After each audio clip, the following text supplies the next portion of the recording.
మన spoken English క్లాస్కి స్వాగతం.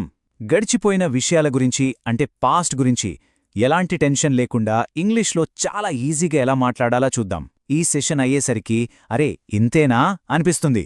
ఒక్కసారి చూడండి, నిన్న నాకు టైం లేదు, లేదా నాకొక ప్రాబ్లం ఉండే, మాకు మీటింగ్ ఉండే, ఇలాంటి మాటలు మనం రోజు వాడుతూనే ఉంటాం కదా. మరి వీటిని ఇంగ్లీష్లో ఎలా చెప్పాలి?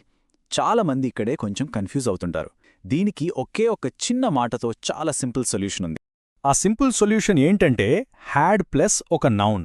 అంతే, జస్ట్ ఈ చిన్న ఫార్ములా చాలు. ఇందాక మనం అనుకున్న వాక్యాలన్నీ చెప్పొచ్చు. గ్రామర్ గురించి పెద్దగా భయపడాల్సిన అవసరమే లేదు. కేవలం ఈ హ్యాడ్ అనే పదాన్ని ఎక్కడా ఎలా వాడాలో నేర్చుకుంటే చాలు. ఈరోజు క్లాస్లో మనం ఏమేం నేర్చుకోబోతున్నామో ఒకసారి చూద్దాం. ముందుగా ఆ సింపుల్ హ్యాడ్ రూల్ ఏంటో చూద్దాం. తరువాత దాన్ని మన డైలీ లైఫ్లో ఎలా వాడాలో నేర్చుకుందాం.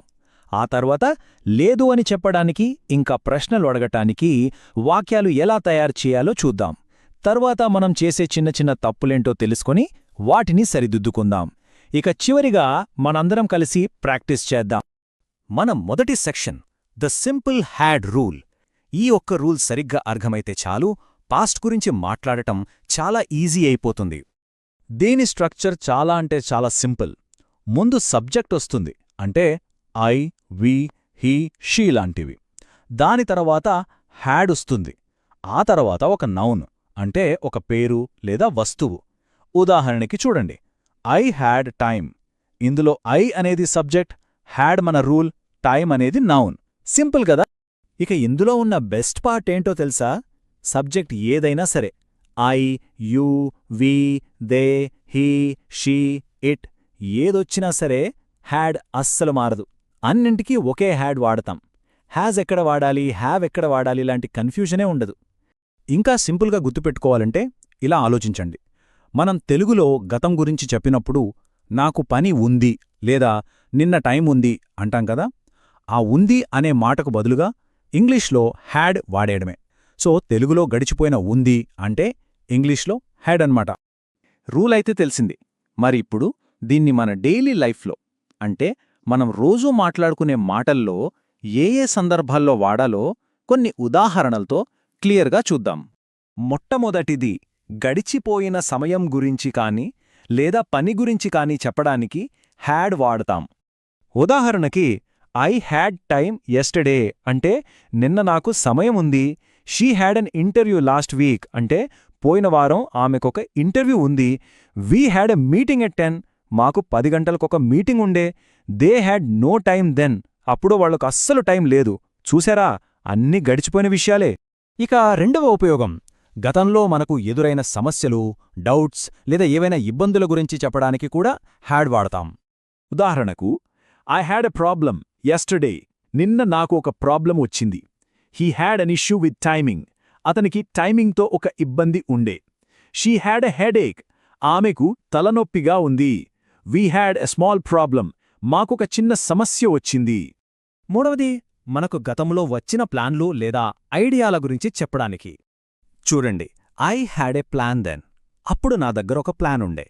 We had an idea earlier, మాకు అంతకు ముందొక ఆలోచన వచ్చింది. She had a good idea, ఆమెకొక మంచి ఐడియా వచ్చింది.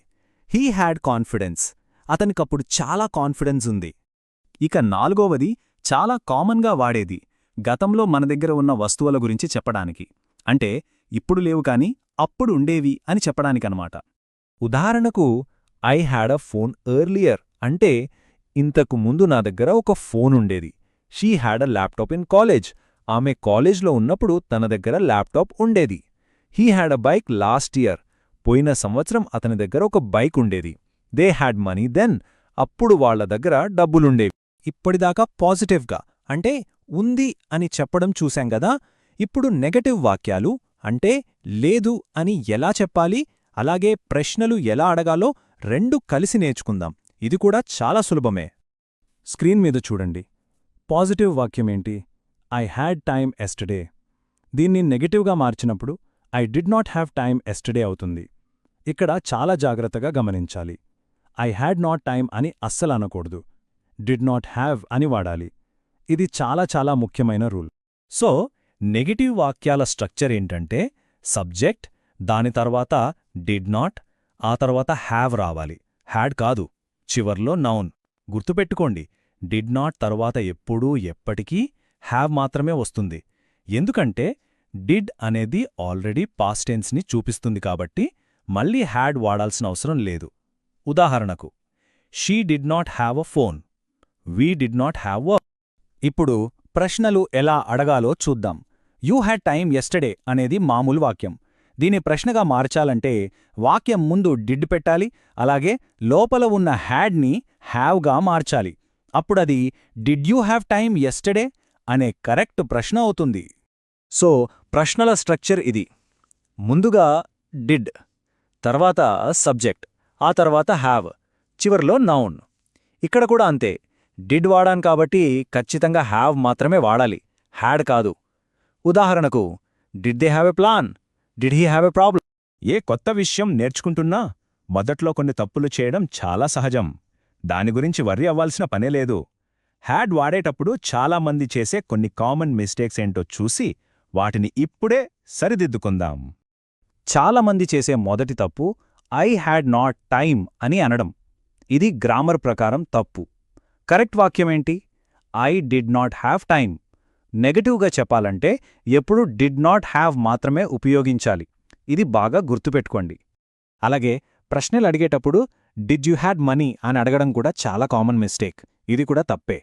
డిడ్ వాక్యంలో వచ్చిందంటే దాని తర్వాత ఎప్పుడూ హ్యావ్ మాత్రమే రావాలి. సో కరెక్ట్ ప్రశ్న ఏంటి?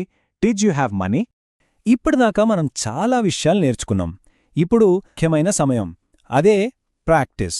నేర్చుకున్నది వెంటనే ప్రాక్టీస్ చేస్తేనే బాగా గుర్తుంటుంది. ఇప్పుడు మాట్లాడటానికి ప్రయత్నిద్దాం.